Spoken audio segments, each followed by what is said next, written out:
Please welcome Kate Slevin.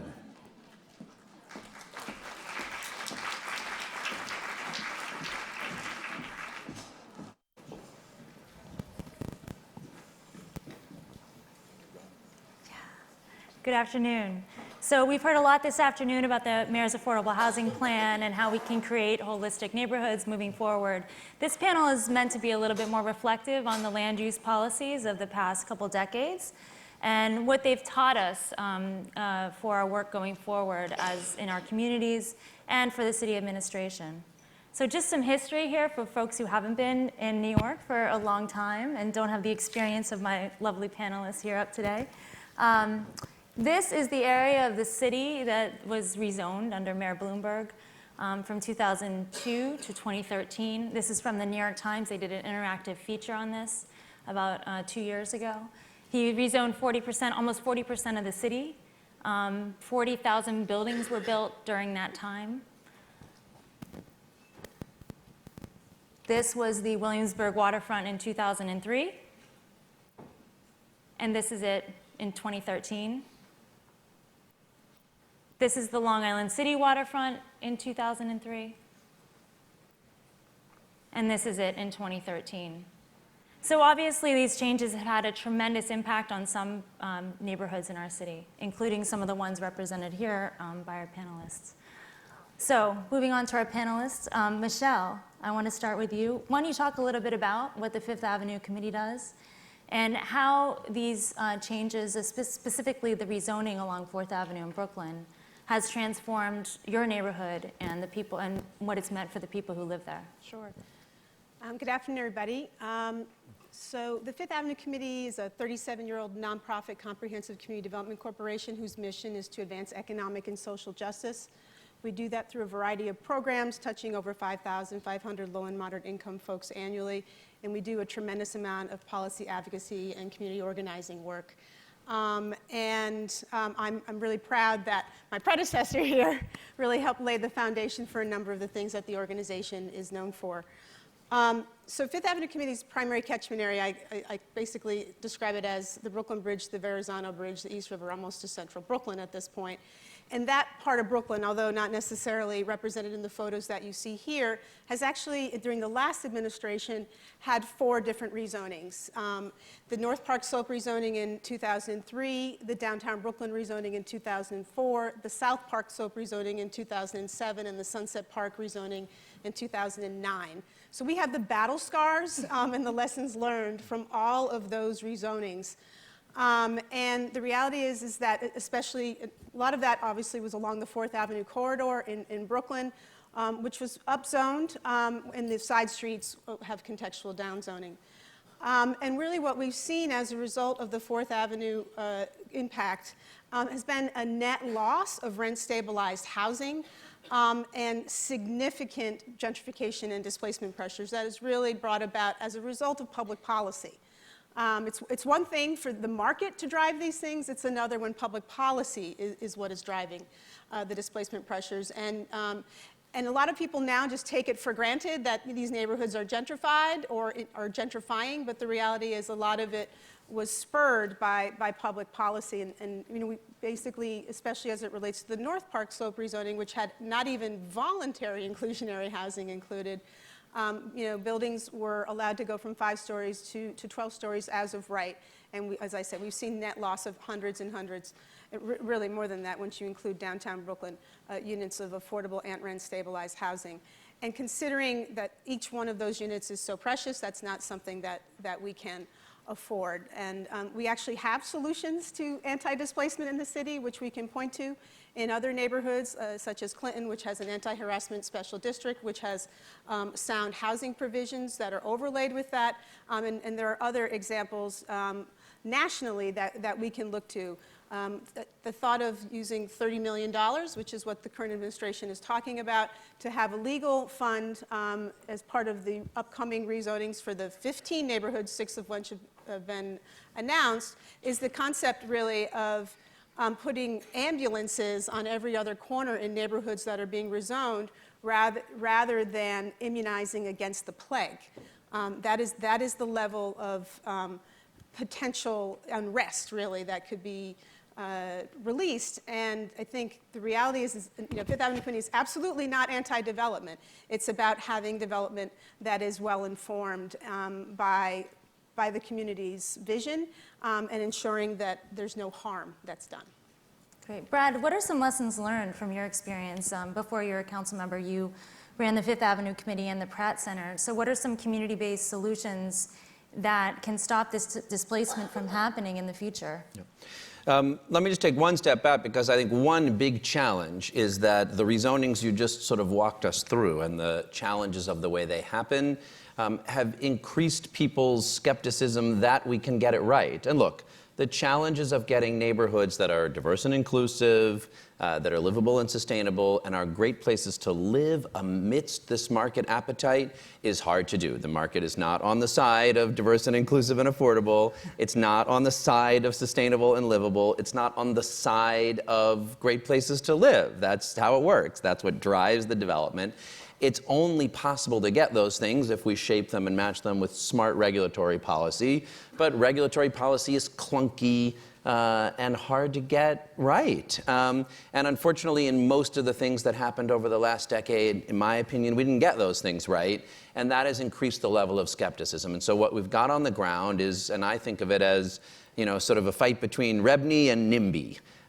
You've got a development interest that wants to build as much as it can, as high as it can, as profitably as it can. And then you've got a set of people that don't want change in their neighborhoods. And if we're going to have smart, thoughtful, responsible, livable, inclusive growth, we've got to strengthen the muscles that get those things out front. And I do believe genuinely that's what we have to do, because otherwise we won't have the neighborhoods that we want. But we're in a tough spot because we've got a lot of battle scars and we've got a lot of resistance. Now, we do know some things that work, and we're moving at least in some of those directions. On keeping people who've been able to stay in a neighborhood there amidst market pressure and change and development, the three big things that work are public housing. So it's great that Shola was here and that finally we're investing in public housing somewhat better and significantly better, and thinking about how to knit it into neighborhoods. Second, rent regulations work. We fought a battle in Albany to strengthen them. We largely lost that battle, but strengthening rent regulations are the best thing that we could do to enable people to stay in their communities amidst displacement. But unfortunately, the loopholes that exist between preferential rents and a whole set of things developers are smart at doing as neighborhoods increase in value, we could strengthen them still. So let's not take that off the table. I think the best thing we could do is win the battle to strengthen rent regulations, at least in new development where we're offering new subsidies, tax breaks, incentives, but preferably in the whole stock. And then third, permanently affordable housing, preferably, in my opinion, owned by not-for-profit organizations, but where for-profit developers build affordable housing, it's got to be permanently affordable so we stop having expiring use crises every few years. Wonderful that the families in Stuytown are going to be able to stay another 20 years, but that means we'll have an expiring use crisis in 21, so let's stop doing that. Those are the things that work in preserving affordability, obviously getting from no inclusionary to voluntary inclusionary to mandatory inclusionary is a big deal. The neighborhoods that we're looking at are not very diverse places. Future neighborhoods where there is upzoning and new development have the potential to be inclusive and diverse places. So that is a good next step. Let me leave it there. I really just accept that I will endorse what Michelle said about strengthening our tools to prevent displacement amidst development, and I'm glad to come back after Barika and talk a little more about the other sides of the sustainable, livable, great neighborhoods to live in, which is also a big challenge. Barika, what are some things we can do? I mean, you've proposed perhaps writing some of these promises that communities are supposed to get as part of rezonings into the rezoning code. We're seeing an issue in Bushwick and Lit Park where a community was promised a park. That park never materialized, even though Williamsburg went through incredible transformation, incredible new development in that neighborhood over the 10-year period since the neighborhood was rezoned. So what are some things you're recommending? Great, and so good afternoon, everyone. And I think I want to echo what Michelle and Brad have said. I think one of the challenges is that we're now at a place where people have a lot of skepticism about this process, about promises that are made in this process, about what a rezoning looks like and what their communities get out of a rezoning. And it's not unfounded, right? There's about at least 10 years in the recent realm of history of promises that have gone unmet, whether it be by the city or by the developer. And we recognize that sometimes it's complicated, right? In the case of Bushwick Inlet Park, it's going to cost the city substantially more money than they ever would have projected or thought of in order to purchase the land to make the guaranteed, the promised 28-acre park that they said they were going to provide as part of the rezoning. But at the same time, part of the reason that the neighborhood said we're okay with this is with the expectation of them getting the park. Right? We've seen something very similar play out in the Rhinegold Brewery site, where there were lots of promises made by the developer. There was an understanding by various community groups who decided to go ahead and support the rezoning based on the promises of affordable housing, of parks, of community space, of all of these different promises. And now that property has been parceled off, sold to other developers, and there's no understanding or commitment that those now new owners are going to honor this previous sort of agreement, right? So in many ways, we're at a point where now the administration has said and has announced, we're going to be doing 15 of these big rezonings, and every single neighborhood and community knows that there's going to be sites that are being rezoned in their neighborhoods piece by piece, and there's a lot of questions about, well, what am I really going to get, right? At the end of the day, this is the question that we get time and time again, and I think the struggle is we've got to come up with some new tools as a city, because the tools that we have right now are just not enough. Right now, it's a handshake deal. Everybody knows that at the end of the day, you're not really sure if what you shook on is actually what you're going to get, and communities and residents and elected officials and everyone in between is just saying that's not enough, right? So what are some of those tools? What are other things we can do? Writing into the zoning code, I mean, building up the neighborhood capacity. What are some other things we can do here as we move forward with the current mayor's affordable housing plan? And I think Brad mentioned, and Michelle mentioned as well, mandatory inclusionary zoning is a huge step forward in the sense that it's required, guaranteed affordable housing that's being produced. There's a lot of questions and concerns about the options and affordability levels. And it sends a message to the market that that's the expectation. Right. That's very critical. Right, and so we see this as a potential, and what we're hoping that the administration is using it as a new floor, right? Not the ceiling, not the most that anybody has to do, but setting a new floor of this is the minimum that you as a new developer have to do in all neighborhoods. It's just the way of doing business in New York now. There's been some proposals, both in the Jerome Avenue rezoning just announced their neighborhood plan, I think, earlier this week. East New York's rezoning coalition had a whole community process and community plan that they developed where they found new tools. They worked with legal counsel. They worked with groups like Urban Justice Center to develop tools that guaranteed school seats and improvements to transit and guaranteed parks, all as a part of the zoning text, so that would it be required and so that they knew that they were going to get it. And unfortunately, that wasn't reflected in the city's zoning proposal. Let me add sort of three things here. First, I do think it's important to keep promises that were made. So even though it's not my district, I've been out as the Bushwick Inlet Park rallies, because if we don't keep the promises that were made in the past, it's hard to persuade people that will keep promises that we're making now. It's a challenge in government, executives change. And if some of the promises that are being made at the point in these rezonings are going to be fulfilled in future administrations, so that is one important symbol. That's not just a park for the people of Williamsburg and Greenpoint. I do think it is an important note as to whether we're going to keep the promises we make. Second, in the current rezonings, there are a lot more things you can do up front through good planning. The one that hasn't been announced as one of the 15 neighborhoods yet, but I do hope it's a place we're going to work on together. In Gowanus, where both Michelle and I work, we did a 2-year community planning process. You can take a look at bridginggowanus.org. And we've tried to frame out the planning issues, the infrastructure, the new models of mixed use, into the plan in a way that you'd be able to really have confidence and move forward on. And then third, I do think it's hard, there are ways we could reform our city's planning process that would actually do this better. that are not going to happen in time for any of these 15 neighborhoods. It doesn't mean we should do them. I mean, we would still be better off as a city if we genuinely did a comprehensive plan every 10 years and tried to decide what level of big picture infrastructure investments we needed so the neighborhoods that we were looking at for growth had some coherence and coordination and were organized with our bigger picture investments.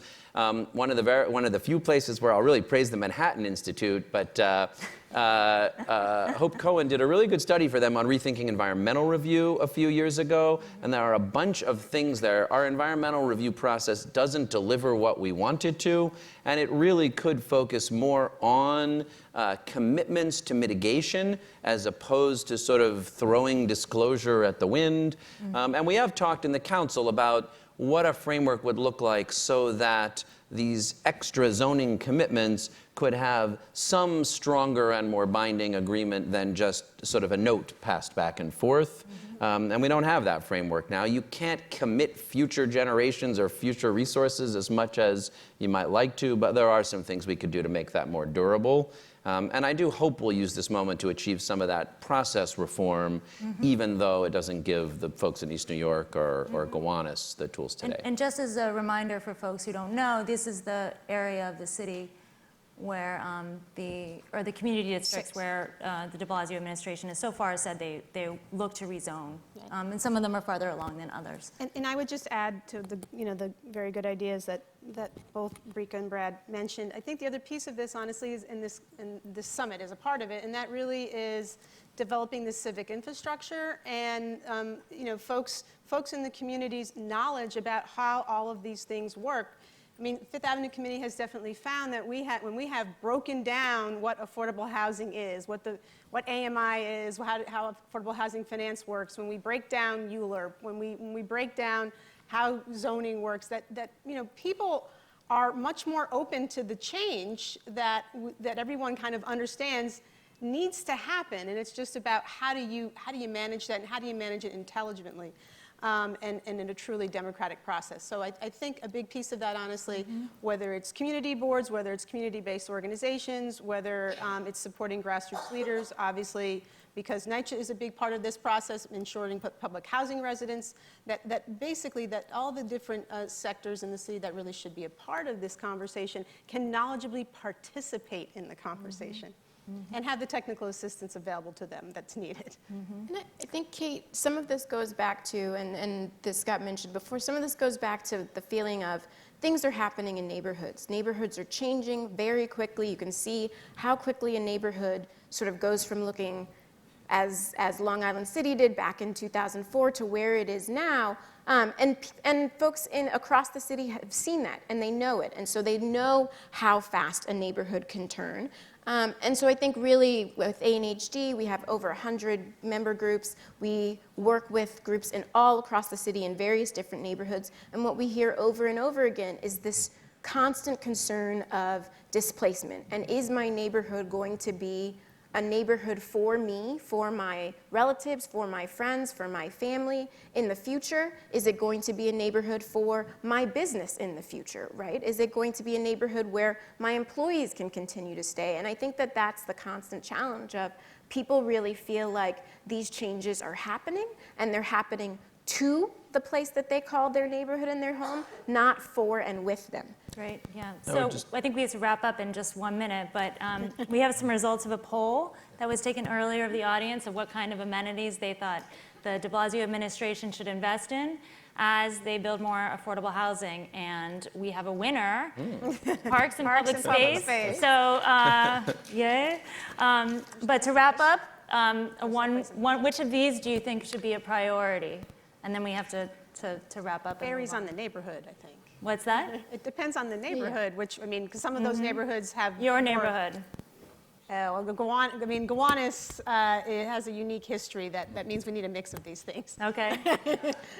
I A good urban planner you are. Well, I want to add to the chart too, good community planning is planning for preservation as well as growth and development and investment. So in addition to what new things do we want, we also need to be planning what are the things we want to preserve. Some of that is the people that live there, and some of that is the context and the buildings. And if we're getting planning right, we can plan for those things as well. Great. Very good. And I would say I agree, and I think sometimes what it gets missed on there that maybe we didn't bring up was probably like businesses and the employee base and the economy base of a neighborhood that can also be hugely impacted by these changes. Great. Well, thank you all very much. Thank you. Thank you.